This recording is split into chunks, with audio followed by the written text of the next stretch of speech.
अस्सलाम वालेकुम।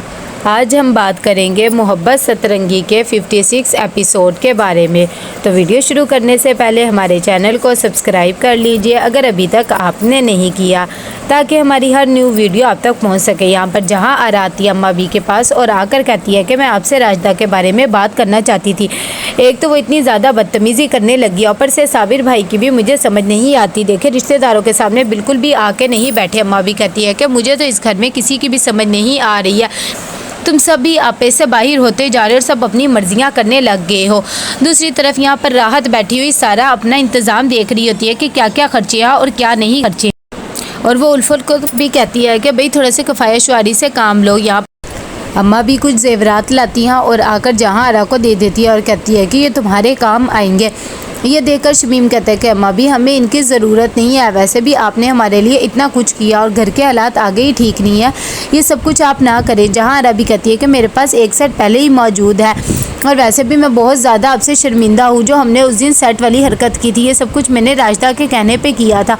उसने ही मुझे कहा था कि ऐसे करना है। जब शमीम को ये बात पता लगती तो उसे भी बहुत ज़्यादा गुस्सा आ जाता और कहता है कि तुम भी राजदा भाभी के साथ मिलकर ये सब कुछ हरकतें कर रही हो, तुम्हें शर्म ना आई। लेकिन उसे एहसास हो जाता है तो अम्मा भी कहती है कि अच्छा ठीक है, तुम्हें अपनी गलती का एहसास हो गया, मेरे लिए यही काफ़ी है, तुम्हें परेशान होने की ज़रूरत नहीं है, लेकिन आइंदा से ऐसा ना करना। यहाँ पर हुसन आरा अजीम को कहती है कि आप यहाँ पर उठकर क्यों आ गया, आप आराम करें, मैं आपकी वजह से समीर को बाहर ले आई थी कि आपको तंगी ना हो। इतनी देर में महानूर आती है, वो भी उनकी तबीयत वगैरह के बारे में पूछती है और साथ ही अपनी शादी का भी बताती है कि 6 महीने बाद होगी, अभी तो काफ़ी टाइम पड़ा है। लेकिन हुसन आरा कहती है कि 6 महीने बहुत जल्दी गुजर जाएंगे, लेकिन तुम्हारे लिए मैं बहुत ज़्यादा खुश हूँ कि देखते ही देखते 6 महीने वाकई ही गुजर जाते और बच्चे भी बड़े हो जाते हैं। हुसन आरा के साथ आयशा बहुत घुल मिल जाती है। ये सब चीज़ें देखकर अजीम बहुत ज़्यादा खुश होता है। अब्बा मियाँ बैठे होते हैं शमीम के पास और कहते हैं कि देखो महानूर की शादी सर पर आ गई है, 6 महीने किस तरह गुजर गए हमें तो पता ही नहीं लगा। शादी की तैयारियां कहाँ तक पहुँची हैं कि साबिर आता है और कहता है कि मैं तो काम वगैरह के बारे में देख रहा था, क्योंकि घर में तो सब शादी के कामों में मसरूफ़ है, तो इसीलिए मैंने सोचा कि चलो मैं ही काम वगैरह देख लूँ। ये बात सुनकर शमीम को गुस्सा आ जाता है और कहता है कि ये तो यही साबित करना चाहते हैं ना, हमें तो काम की कोई फ़िक्र ही नहीं है, जैसे ये सब कुछ यही जानते हैं। और वैसे भी ये जो हरकतें कर रहे हैं और भाभी कर रही हैं, ये सब कुछ हमें नज़र ही आ रहा है, हम तो इनके साथ रहना ही नहीं चाहते। सबीर कहता है कि सबको पता है कि तुम वैसे ही बहुत ज़्यादा बदतमीज़ हो, लेकिन मुझे तो समझ में नहीं आता है कि तुम ये सब कुछ क्यों कर रहे हो, इसीलिए मैं तो तुम्हें जवाब भी देना नहीं मुनासिब समझता। अम्मा भी जब ये बात सुनती हैं तो कहती हैं कि मुझे तो समझ नहीं आ रहा कि मेरे बच्चे ये सब कुछ क्या कर रहे हैं और किस तरह लड़ रहे हैं, मैं तो तुम लोग की वजह से बहुत ज़्यादा परेशान हो रही हूँ। एनी यहाँ पर हारिस के पास आती है और कहती है कि तुम दोनों क्या अलग अलग कमरों में सोती हो, मुझे तो तुम्हारी समझ में नहीं आती, तुम्हारी कितनी अच्छी जोड़ी थी ना टीना के साथ। जब ये बातें हारिस सुनता है तो कहता है कि नहीं ऐसी बात नहीं है, वो मुझे कॉल्स वगैरह करनी होती है ऑफिस के काम की वजह से, इसीलिए महाजमीन की तबीयत और नींद ना ख़राब हो, इस वजह से मैं अलग सोता हूँ और आपने उसके सामने ये बातें नहीं करनी। मलिक दिलावर यहाँ पर बहुत ज़्यादा खुश होता है क्योंकि उसके बेटे की शादी होने वाली होती है। वो कहता है कि सारे होटल बुक कर लो, अमेरिका से, लंदन से, सब मैं दूर दूर से मेहमान बुलाऊँगा।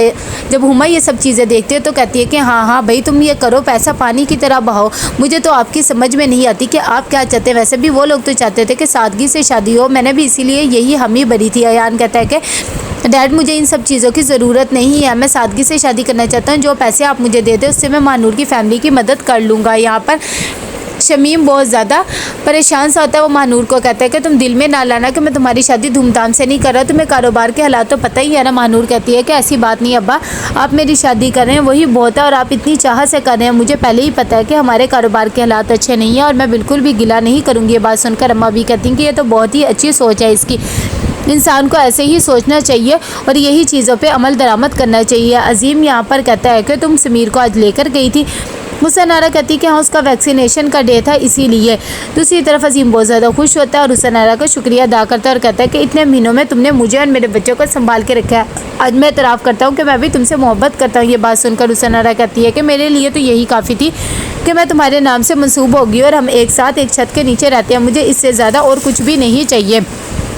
दूसरी तरफ साबिर बहुत ज़्यादा परेशान सा होता है। वो कासिम को कहता है कि तुम भी कोई ना कोई नौकरी देख लो, वरना जो हालात चल रहे हैं मेरे ख्याल से हमें ये घर भी बेचना पड़ जाएगा। और साथ ही अपने दोस्त का भी किस्सा सुनाता है। ये बात सुनकर कासिम कहता है कि आप बिल्कुल भी परेशान ना हो, मैं सब कुछ देख लूँगा। और आपको परेशान होने की ज़रूरत नहीं है, हम इंशाल्लाह एक साथ ही रहेंगे। यहाँ पर कासिम जैसे नीचे आता है तो वो देखता है राहत और उल्फत आई हुई होती हैं। वो कहता है कि अम्मी अपने कमरे में, अगर आपने मिलना है तो आप उनसे जाकर मिल लें। राहत कहती है कि भाई ये तो तुझे बिल्कुल भी घास नहीं डालता, अगर तू चाहती है कि तेरी इससे शादी हो तो तू बस इसके पीछे पड़ जा, अगर पीछे पड़ेगी फिर ही कुछ होगा। उल्फत जब ये चीज़ देखती है तो कहती है कि आप बिल्कुल ठीक कह रहे हैं, अब मुझे इसके पीछे ही पड़ना पड़ेगा ताकि ये मुझसे शादी कर ले और मेरे हाथों से ना निकले। यहाँ पर हारिस आता है माजिबीन के पास और कहता है कि आपने एनी की बातों का बुरा नहीं मानना, वो हम दोनों एक दूसरे के साथ नहीं सोते और अलग अलग कमरे में रहते, इसीलिए वो ये सब कुछ कह रही थी।